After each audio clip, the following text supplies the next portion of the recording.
We making moves. We making major moves. We making moves. We making major moves. We going all in, like we got nothing to lose. We making moves. We making major moves. We making moves. What is up, everybody? I am Mr. Man. Welcome to my channel. I appreciate you guys taking some time out of your day to come rap with me here. I've been told on several occasions that my channel offers gems, nuggets, and it could be taken a lot more serious if I was to just, remove the mask. But when it comes down to, yeah, it'll be nice to grow the channel and get more eyes on my stuff here and views.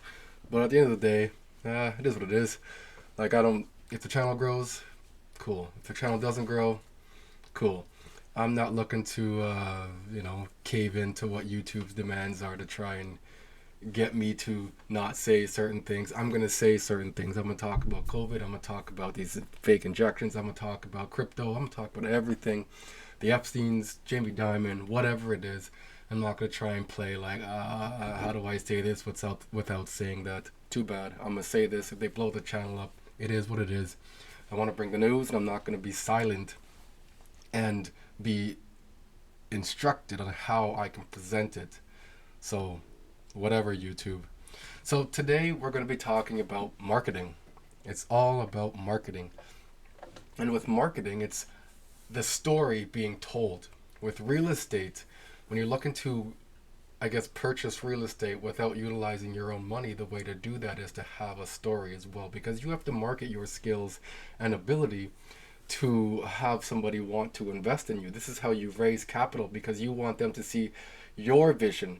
And in turn, that single vision between you and these other people trying to help you out now becomes a shared vision. So that's the goal. That's what marketing is about. So we're going to go through this today. Just a short one for Bitcoin and then for XRP, along with XLM, because Danelle Dixon's in one of the clips there. And so is Brett Garlinghouse. But let's check this out. So this is a quick run through of what the golden circle is and how marketing looks, okay? The golden circle. The golden circle looks like this and is all about starting with why. According to Cynic, most people communicate by starting with the what they do aspect and eventually work their way back to talk about how and why they do what they do. But companies that are universally identified as unique and successful, think Apple or Google, communicate with an inside-out type of thinking. They start with the why, and only then do they move on to talk about the how and what portions of what they do. To keep it simple, why are you doing what you're doing? How will this help your audience? And what are you offering? So why does the order in which you communicate the story matter? It has to do with the parts of the brain. When you're talking about what you do, you're speaking to an analytical part of the brain. But when you talk about the why and the how, you're communicating with feelings and dealing with human behavior. And remember, storytelling is all about making that connection. When you're planning a story, take time to think through the way you're choosing to tell it. To really connect with your prospects and customers, express the why of your story. Tap into the emotional side of things and begin to educate or build awareness from there. The golden circle can help you create your mission statement and set the tone for all of your content. Now that you understand ordering of a story, it's also important to discuss the elements that make up that story. Regardless of the story you're trying to tell and how you're trying to tell it, storytelling has 3 essential elements: characters, conflict, and resolution. But how do these 3 parts relate to storytelling and content marketing? Let's start first with characters. With any good story, there will be characters. Every story revolves around at least one character. You need to introduce the people involved. With content marketing, the people that are involved are your readers, your audience. Storytelling can't happen without valuing and understanding your audience. You should always be listening and respond to your audience's wants and needs. If potential customers can get the answers to their questions and see themselves as characters in your story, they'll be more likely to use your product or service and experience the happy ending you offer. Okay, so now that we understand that what storytelling is and how that works for marketing, you want to capture the people and get them into there. Let's go over a couple of these stories here. All right, and in doing so, in doing these stories, let's talk about the banking industry. So my question was, will banks ever go away? I highly doubt it. The likelihood of banks disappearing entirely is low. While there may be changes in the banking industry, such as acquisitions and mergers, banks are unlikely to vanish. They are essential to the functioning of economies and are tied to government regulations and economic stability. The Bank of England works to ensure that banks operate safely and soundly, as the future would have a significant impact on the economy. While individual banks may face challenges or even collapse, the overall banking system is designed to be resilient. Therefore, while the banking industry may evolve, the complete disappearance of banks is highly improbable. So we understand that banks may not go away now, and we also understand for marketing to get information out, there's a story behind these things. So let's go into Bitcoin first, okay? Well, I've discovered that Bitcoin freedom by observing that people who live under dictatorships and very repressive governments were able to use Bitcoin to achieve their goals and aims, regardless of what their government wanted to do or regardless of what their government said. And that is not something that's possible with the traditional money structures. I've observed that in countless countries around the world, for billions of people, money is basically used as a weapon by governments and corporations against people to steal from them, to restrict their activities, and to basically exploit their time. I mean, it's time theft, right? So today, more than 2 billion people live under double-digit inflation, including in the heart of Europe, I would add. More than 1.5 billion people live under absolutely intense financial surveillance in China and sort of territories near China.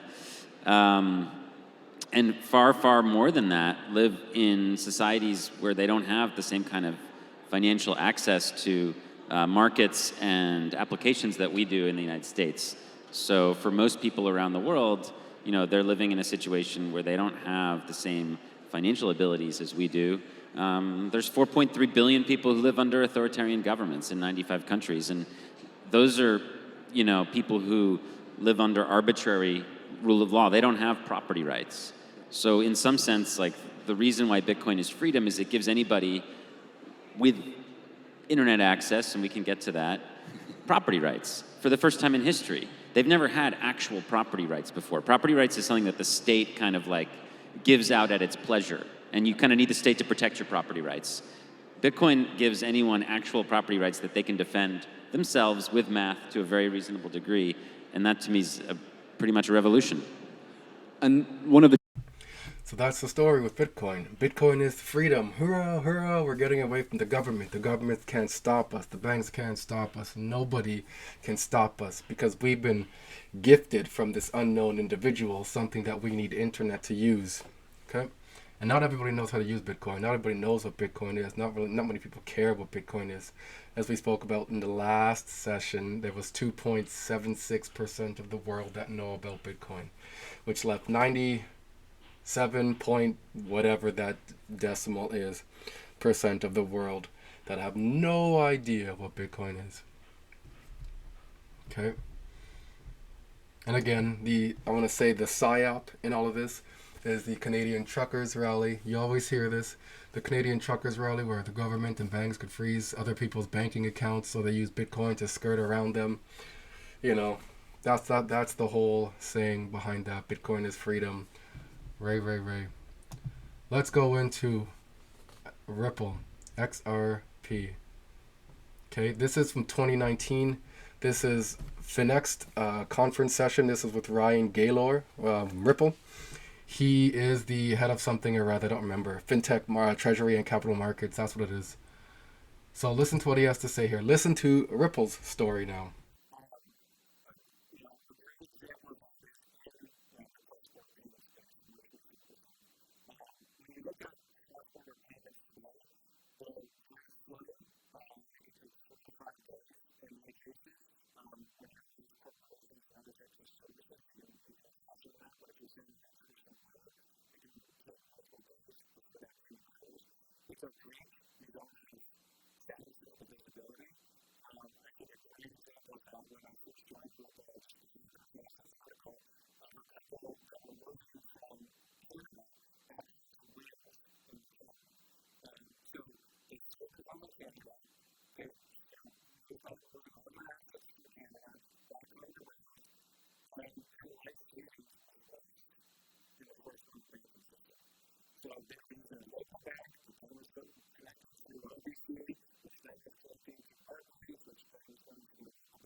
So we've heard from Bitcoin how Bitcoin offers freedom out of the banks. We're not in the banks anymore. Hooray, banks are done, banks are gone. Bad banks, bad banks. What a world. I would love to live in a world like that, where people understood what a sat was and they knew what 0.000456711 sats actually meant. And if I could go to Petro Canada, gas up in my vehicle, and put in 0.0000025 sats, and then go to Walmart, get some groceries, and they say, okay, Mr. Man, that's going to come to 0.000266711 sats. And then I can just skip my phone, because we're online. I can tap that, and I can sit around waiting for a bit for it to go through. I can also use the Lightning Network. I had seen information where where it was stated that is now utilized on the Stellar network as well. So, people in the Link community, because this has become a faction of, for some reason, like, people are just like tribal, very, very tribal. They continuously say, you don't need a bridge currency, you don't need a bridge currency. What people lack the understanding is there's a bridge currency today, still, and that's the US currency. The US currency is the bridge currency. It is the intermediary as it stands right now. That's what Nostro Vostro is. For you to go from Chilean, whatever the heck it is, say pesos, to, say, the yuan, there's that intermediary. The banks need to hold US dollars. So it goes from the peso to the US dollars. The US dollar in this branch here, who's closer to China at that point, can now convert that peso into the US, US into peso, peso into US, US into China. The closer you get, send it all off. There you go. Bada boom, bada bing. We done. So, but with this new superpower raising up and causing a stink, it doesn't seem that the US dollar as an intermediary is a necessity anymore. We got this new superpower right here in the BRICS coming up here. And people say don't take them serious. They're nothing. The US isn't going anywhere. My. For those to say that, they are sorely mistaken and clearly not missing the greatest show on earth and not following along. Okay, so let's jump back to Ryan, whatever the heck his name was, and finish that part of what he had to say.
So we have the BRICS and we have US. US has a reserve currency, and the BRICS don't necessarily have a reserve currency, but they do have a bank, known as the New Development Bank. And if this conglomerate or this group, this band of countries comes together to rise up and challenge the US, they will and they're already starting to trade amongst each other in their own currencies. They will highly likely create a reserve currency of sorts, and that would be the challenge for the US. So in a sense, there could be two reserve currencies. You have the US dollar still acting as that intermediary, performing the FX swaps for all those banks for cross-border payments, and you could have the new system of XRP. Why would David Schwartz, the CTO of Ripple, suggest that? Here it is. Somebody roll that beautiful intro. In here from David Schwartz. Do you believe that there can be two existing world reserve currencies to simultaneously exist? I do, and I think that could happen. I think it's quite realistic that a lot of the world is just done with the dollar as the reserve currency. And I think that there's a lot of places that are willing to try something else. And one of my scenarios, and I don't think it's going to play out quickly, but like one of my wild case success scenarios for a digital asset is if countries start to realize that the US dollar is not going to be the reserve currency forever. Other things are going to be the reserve currency. And the same thing that we saw with banks. Like people, when we started selling software to banks, people would say to me, why would a bank use something that like you guys were selling them when they could use something that was like made by banks? And what they didn't realize is that only like 10 banks in the country, on the planet, are Deutsche Bank, HSBC, Credit Suisse, JP Morgan Chase, like the ones who would build a system that the entire planet would run on.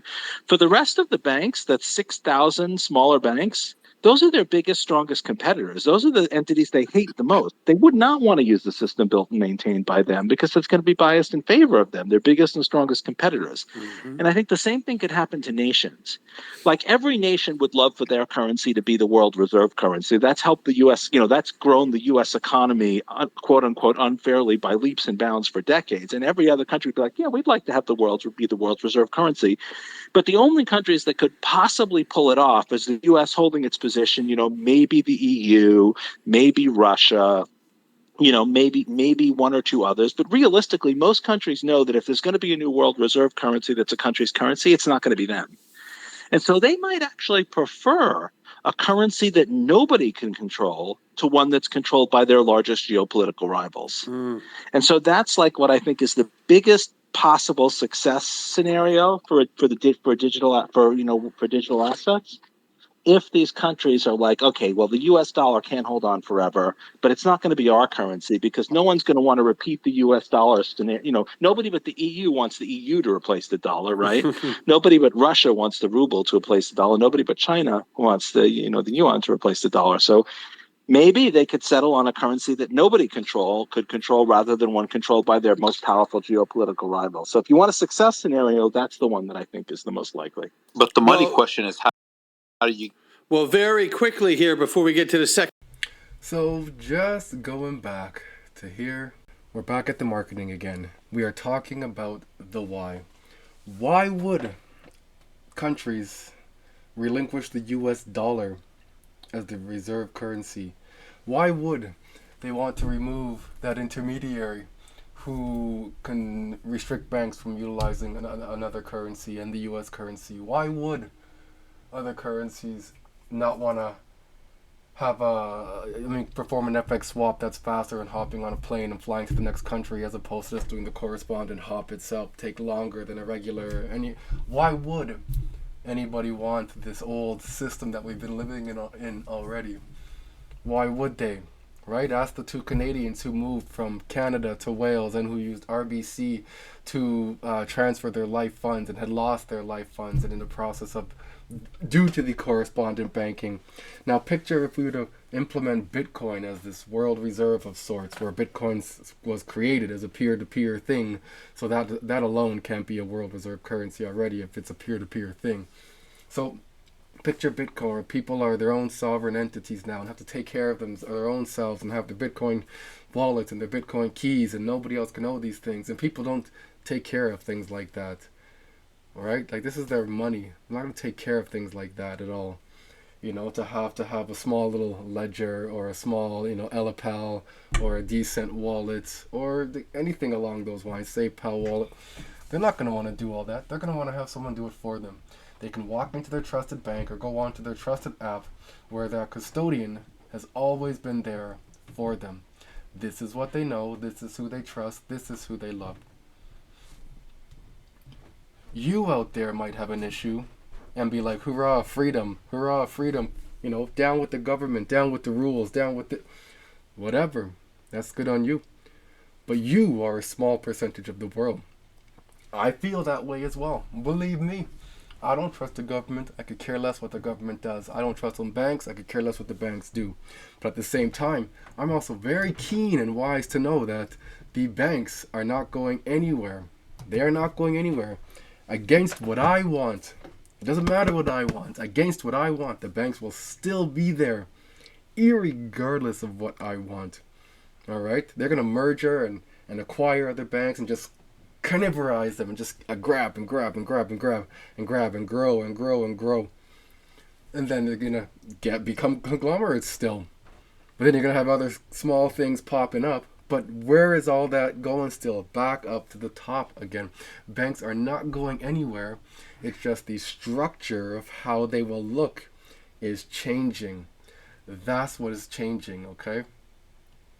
I'm all for this freedom here from Bitcoin, but I don't believe in this freedom from Bitcoin. It is a code, and that's all it is. It's electronic digital code. And banks. Should banks feel threatened, just like Libra/DM, the Facebook currency, just like counterfeiting money, if you try to pull something like this against these guys, they will cut you down. trust. Believe that. Believe that. So on to reserve currencies. Here we have, this is a video that we've all seen, love, and know. This is my man Brad Garlandhouse talking about XRP as a potential reserve currency, why it was created. Do you think that the existing issued 100 billion XRPs will be enough to cover once the X Rapid service scales to a global full scale, or would there be a shortage? Well, so when XRP was created, this actually was created before Ripple existed. The creators of XRP decided there'd be 100 billion units because they saw it as rather than having a smaller number with a very high price, they saw it as something they wanted to be effectively a global reserve currency. So here is a short clip I posted on my YouTube channel a couple of days ago. I think it was yesterday maybe. This is with the IMF, Danelle Dixon, and a few other people here, and they're talking about reserve currencies essentially.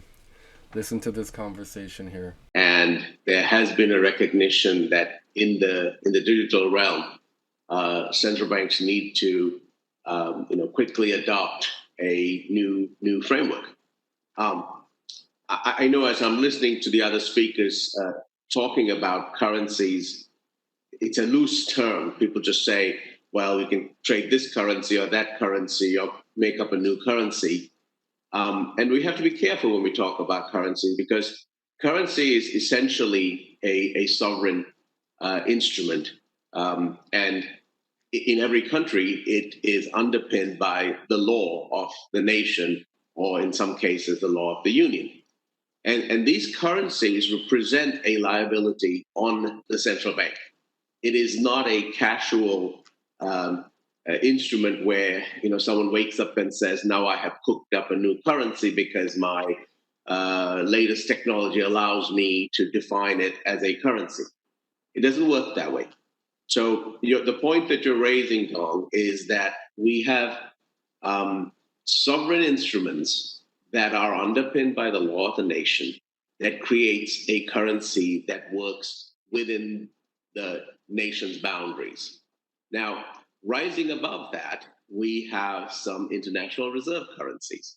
So you have reserve currencies that are also recognized as assets by multiple countries. There are several of those. And so for a transaction to take place from country A to country B, it's not just a matter of two currencies sort of coming together. It's a matter of exchanging from the originating currency into a reserve or a recognized international currency and then back out again. And this is primarily true in developing markets.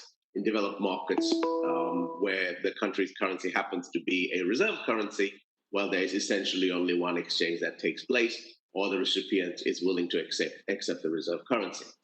In the digital world, the question that you asked is quite pertinent. In the digital world, with two countries having a central bank issued digital instrument, how does that exchange happen? Now, the way we see it is that for that exchange to happen in an efficient way, number one, central banks have to participate. So this is not an exercise with just the private sector trying to make this happen.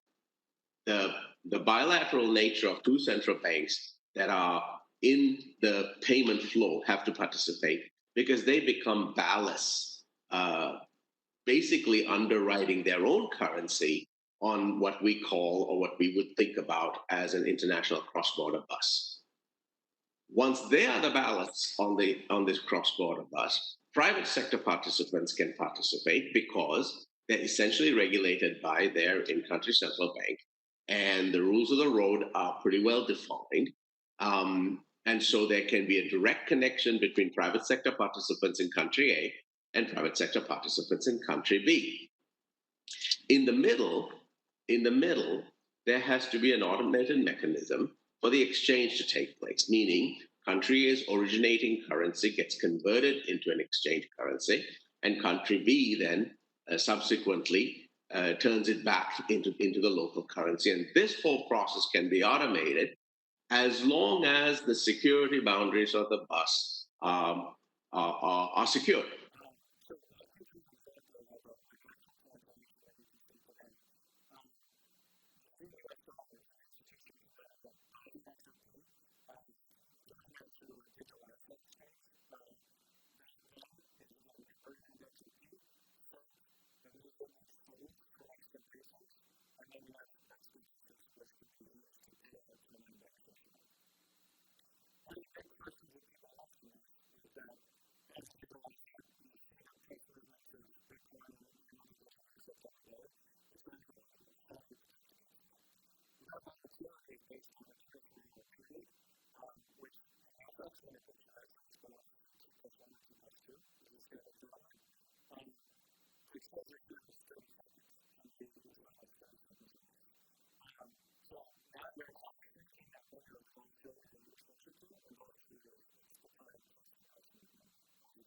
so that the liquidity or the transaction within the bus can be ensured, exchange from A to B, A to common currency back to B can take place.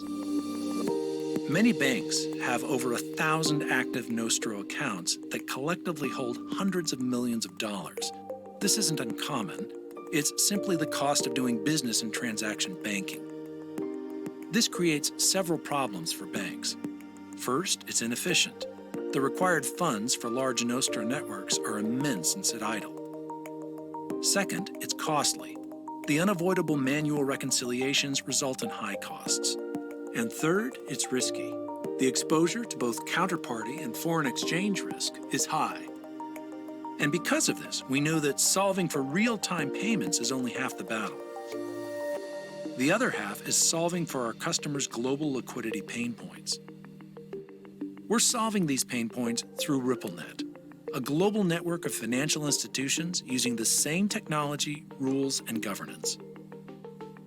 Through RippleNet, we're helping customers overcome their liquidity pain points in two ways. First, through flexible options to support customers' existing liquidity arrangements, as well as to supplement them with new arrangements, including third-party liquidity and settlement through digital assets.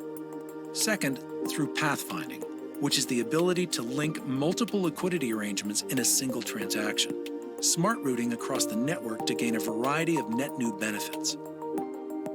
Banks can choose between a number of liquidity arrangements to optimize for costs, risks, and capital efficiency. Let's overview the 3 liquidity arrangements supported by RippleNet. First are bank-to-bank fiat relationships, also known as Nostro account relationships. We support this model so that customers can leverage their existing relationships. The participation of the central banks is what provides the ballast on this bus. Once central banks are participating, the ability to execute from a CBDC in country A back to a CBDC in country B becomes eminently doable.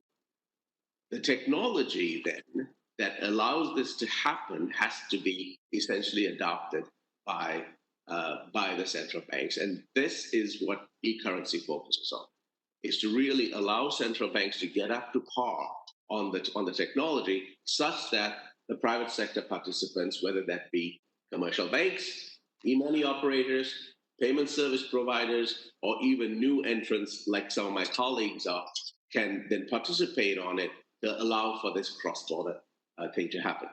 I want to go back to the original point I made when I spoke earlier, which is eliminating the risk components, the settlement risk component, the counterparty risk component, and ultimately reducing the amount of liquidity needed to execute a cross-border transaction is what will bring the cost of cross-border transactions down and the risks associated with cross-border transactions down.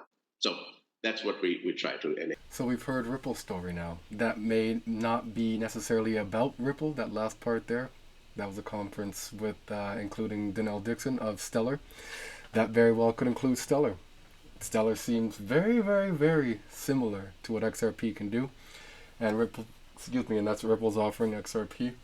We heard David Schwartz talking about the potential of 2 reserve currencies, one being the US dollar still in use through the correspondent banks, and then you have the XRP over here.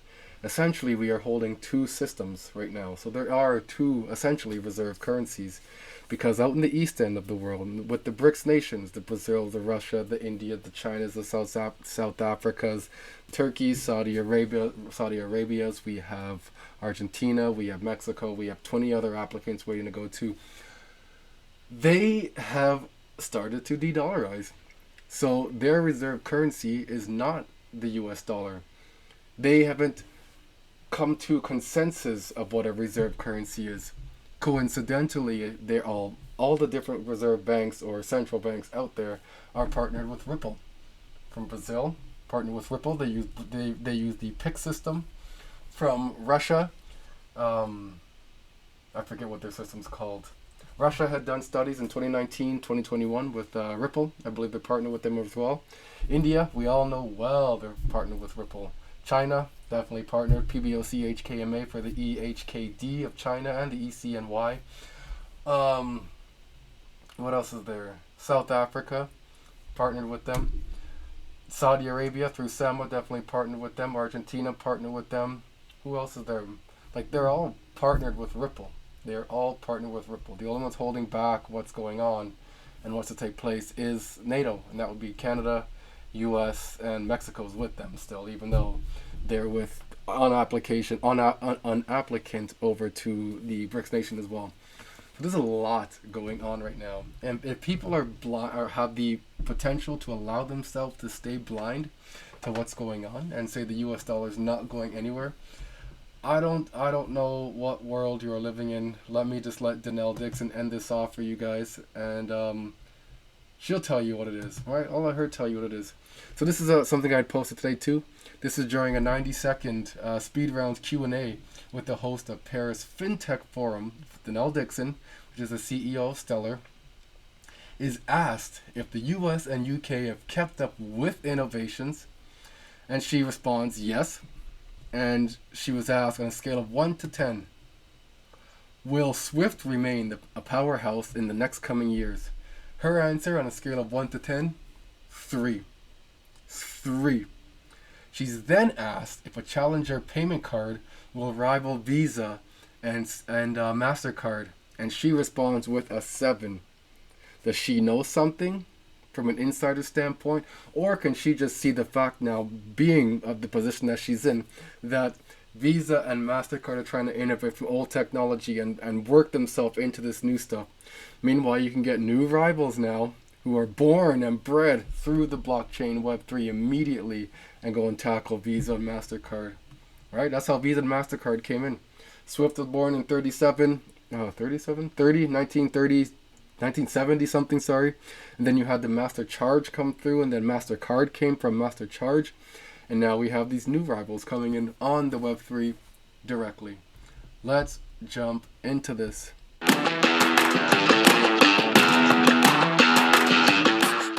Okay, great. So we're going to have 90 seconds, and just one-word answers is ideal, and I'm going to start my clock in just a moment. So, Danelle, what fintech segment has the biggest potential over the next 5 years, aside from yours? DAOs. What is the biggest pain point in your everyday financial life that you would like to see resolved? Fees. Are we at the beginning, middle, or end of the fintech wave? Beginning. Do you have a metaverse strategy? No. Have EU and US regulators kept pace with all the changes that we've been seeing in the financial industry? Yes. How would you describe NFTs? A scam, B, an interesting concept, or C, part of the future that we don't want to miss out on? C.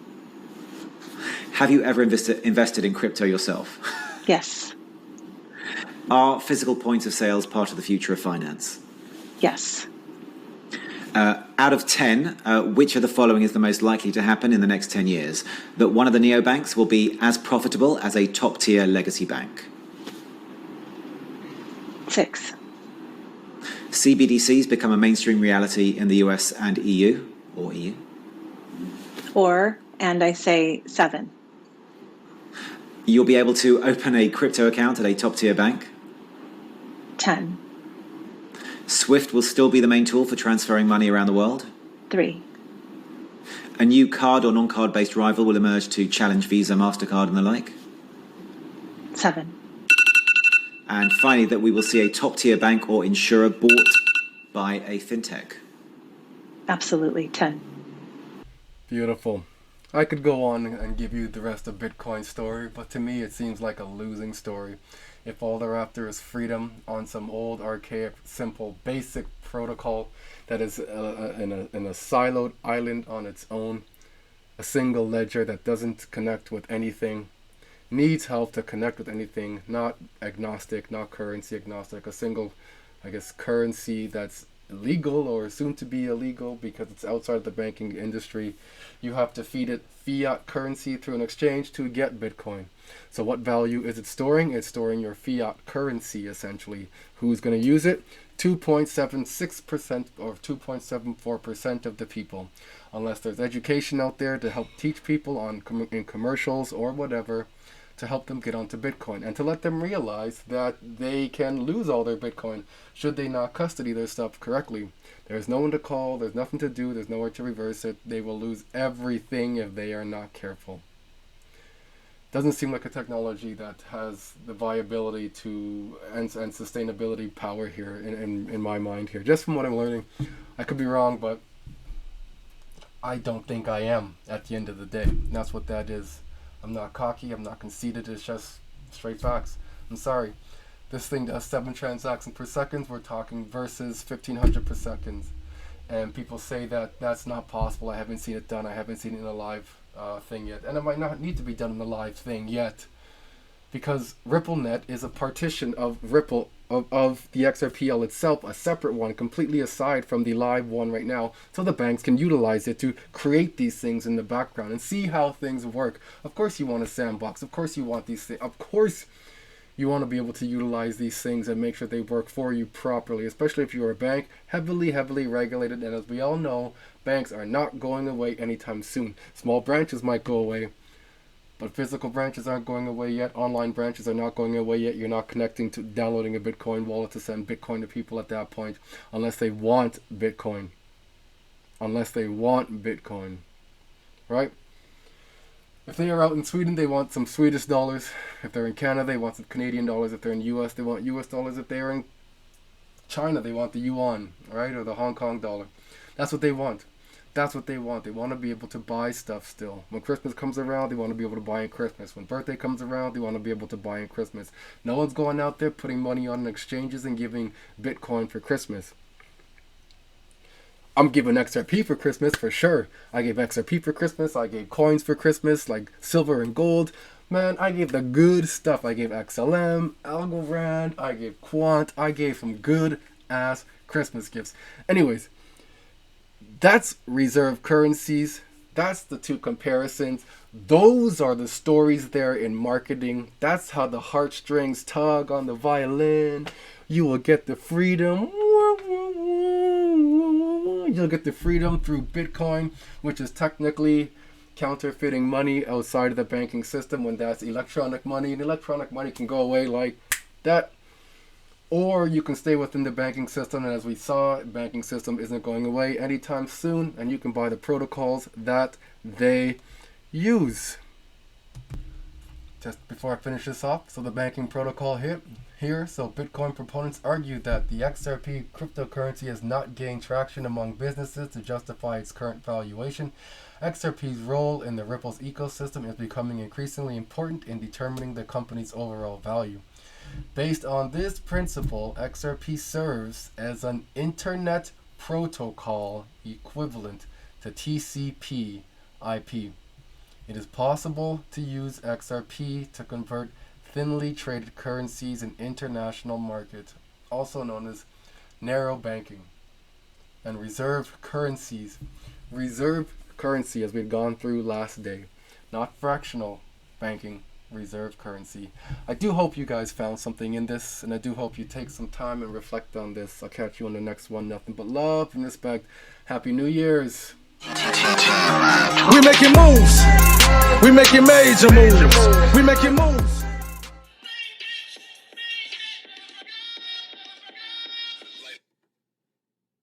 Jackpot, bitch! Mainnet, bitch! I'm rich, bitch! Millionaire, bitch! Billionaire, bitch! Trillionaire, bitch! Quadrillionaire, bitch! 50,000x, bitch! 100,000x, motherfucker! Ching ching, motherfucker! Slice and dice, bitch! Unlimited and boundless prosperity and riches is coming your way now. It's coming your way, motherfuckers! Get ready!